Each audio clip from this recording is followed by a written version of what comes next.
உங்கள் தந்திவன் தொலைக்காட்சியில் தெனாலிராமன் தினமும் மாலை 6 மணிக்கு காண தவறாதீர்கள். இந்தியாவில் மிகப்பெரிய செல்வந்தர்களில் ஒருவர் அதானி. அமெரிக்காவில் நியூயார்க்கில் ஒரு நீதிமன்றம் இவருக்கான கைது வாரண்டை பிறப்பித்திருக்கிறார்கள். இவரை கைது செய்ய வேண்டும் என. ஏன், என்ன காரணம் என்பதை நாம் பார்த்து விடுவோம். அதாவது புகார் என்ன, குற்றச்சாட்டு என்ன அப்படின்னா, மோசடி குற்றச்சாட்டு.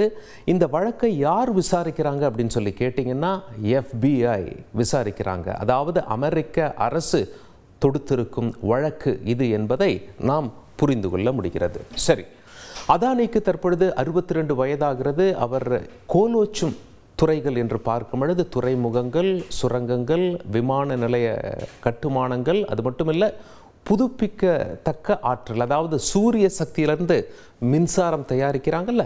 இந்த லாஸ்ட் பாயிண்ட்டை நீங்கள் கவனிக்கணும். ஏன்னா இப்போ இருக்க வழக்கு இது தொடர்பான வழக்கு என்பதை நாம் புரிந்து கொள்ள வேண்டும். அதாவது அந்த அமெரிக்காவில் அந்த குறிப்பிட்ட நீதிமன்றத்தில் வாதாடிய அரசு வக்கீல் என்ன சொல்கிறாங்க அப்படின்னா, உலகின் மிகப்பெரிய சூரிய ஆற்றல் திட்டங்களில் ஒன்று, இதில் தான் அந்த குற்றச்சாட்டுகள் முன்வைக்கப்பட்டுள்ளதாக தெரிவிக்கிறார்கள். அது என்னென்ன குற்றச்சாட்டு அப்படின்னு சொல்லி பார்க்கும் பொழுது, ஒப்பந்தங்களை பெற இந்திய அரசாங்க அதிகாரிகளுக்கு லஞ்சம் கொடுக்க ஒரு விரிவான திட்டத்தை தீட்டினார் என்பது இவர் மீதான குற்றச்சாட்டு. இவர் மட்டுமில்லை, இவர் குழுமத்தில் மிக முக்கிய பொறுப்பில் இருக்க 7 பேரின் மீதும் இந்த குற்றச்சாட்டுகள் பதிவு செய்யப்பட்டுள்ளது குறிப்பிடத்தக்கது. அடுத்த குற்றச்சாட்டு என்ன என்று பார்க்கும் பொழுது, அமெரிக்க மற்றும் சர்வதேச முதலீட்டாளர்களிடமிருந்து மூலதனத்தை திரட்ட முயன்ற போது இவருடைய லஞ்ச திட்டம் பற்றி பொய் சொல்லியது என்று குற்றச்சாட்டு ஃப்ரேம் செய்யப்பட்டிருக்கிறது. அடுத்து, நீதியை தடுக்கவும் டாலர்களை திரட்டுவதற்காகவும் முதலீட்டாளர்கள் மற்றும் வங்கிகளிடம் பொய் சொல்கிறார்கள் என்பது இவர் மீதான குற்றச்சாட்டு.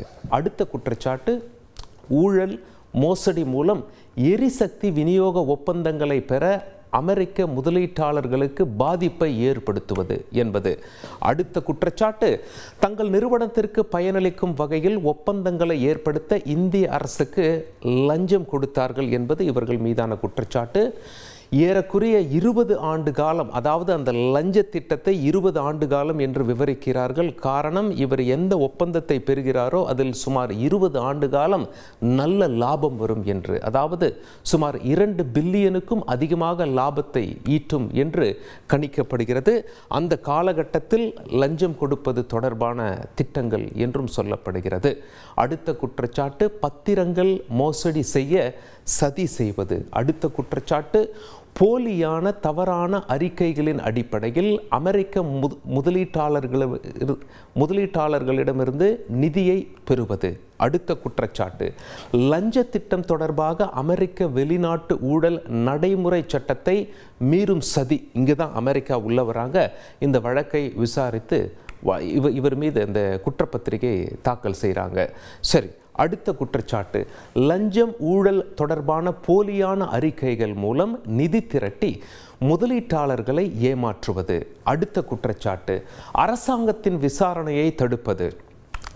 அடுத்த குற்றச்சாட்டு, தங்கள் ஊழல் முயற்சிகளை மின்னணு தகவல் தொடர்பு உதவியுடன் விரிவாக ஆவணப்படுத்துவது. இதில் சொல்லும் பொழுது அவங்க ஒரு செய்தி குறிப்பு கொடுத்துருக்காங்க. அமெரிக்காவில் இந்த வழக்கை வாதாடிய அரசு வக்கீல் அலுவலகத்தில் கொடுத்திருக்க செய்தி குறிப்பில் இவங்க என்னென்ன லஞ்சம் கொடுத்தாங்க, மற்ற கம்பெனி என்ன லஞ்சம் பாக்கி இருக்கிறது, அது மட்டும் இல்லாமல் யார் யாருக்கு என்ன எந்த காலகட்டத்தில் கொடுக்கணும் என்பதை டிஜிட்டல் எவிடன்ஸாக செல்ஃபோனில் ஃபோட்டோ எடுப்பது, கம்ப்யூட்டரில் சேவ் செய்து வைப்பது, இதிலும் ஈடுபட்டிருப்பதாக குறிப்பிட்டிருக்கிறார்கள்.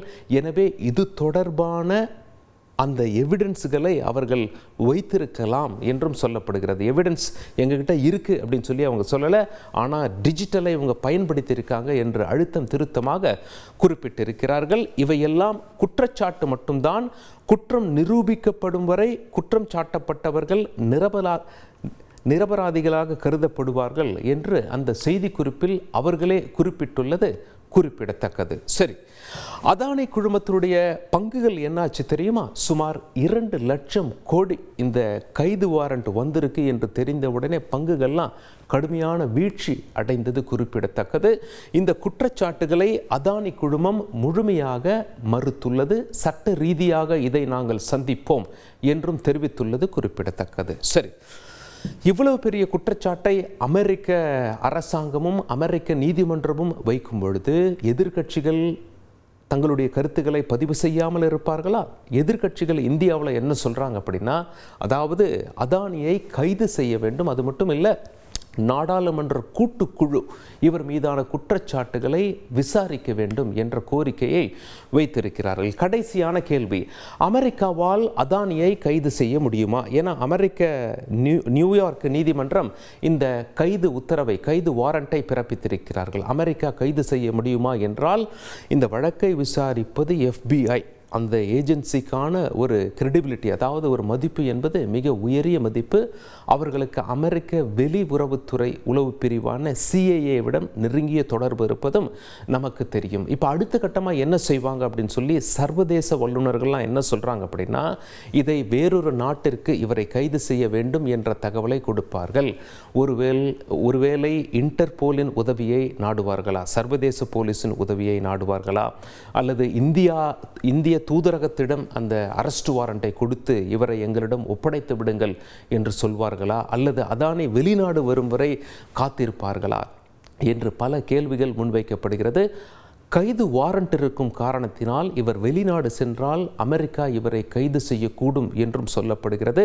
அதற்கு முன்பாக அதானி தரப்பில் எடுக்கப்படுகின்ற சட்ட ரீதியான நடவடிக்கை அதானிக்கு எந்த அளவு கை கொடுக்கும், மேல்முறையீடு எந்த அளவிற்கு கை கொடுக்கும் என்பதையும் நாம் உற்று பார்க்க வேண்டி இருக்கும். ஆக மொத்தம் தற்பொழுது இந்த கைது வாரண்ட் அமெரிக்க நீதிமன்றத்தால் பிறப்பிக்கப்பட்டிருக்கிறது. இந்த வழக்கை விசாரித்தது FBI. இதெல்லாம் வைத்து பார்க்கும் பொழுது அதானிக்கு சற்றே மிகப்பெரிய பின்னடைவு ஏற்பட்டிருக்கிறது. இன்னும் சில நாட்களுக்கு அவர் வெளிநாடு பயணிக்க வாய்ப்பில்லை என்றும் சொல்லப்படுகிறது. எனினும் இவருடைய சட்ட போராட்டம் இவருக்கு எப்படி கை கொடுக்கும், அமெரிக்கா இவரை கைது செய்ய எவ்வளவு தீவிரம் காட்டும் என்பதையெல்லாம் நாம் உற்று பார்க்க வேண்டி இருக்கும். உங்கள் தந்தி ஒன் தொலைக்காட்சியில் தெனாலிராமன் தினமும் மாலை 6 மணிக்கு காண தவறாதீர்கள்.